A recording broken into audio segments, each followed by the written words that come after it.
Today, we are going to show you how to change the battery in your Garmin heart rate monitor.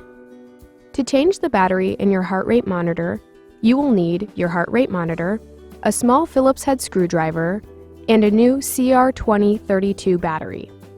Start by removing the HRM module from the strap, or for some straps, remove the seal around the module.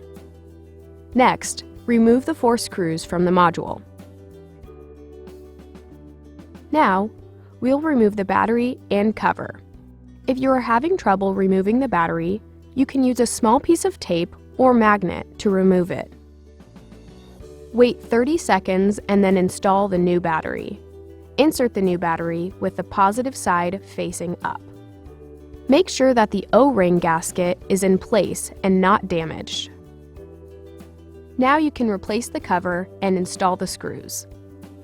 Make sure that all 4 screws are tightened evenly. Then, replace the module or seal on the strap. And that's it! You can now replace the battery in your heart rate monitor. Thanks for watching. For more help, visit support.garmin.com.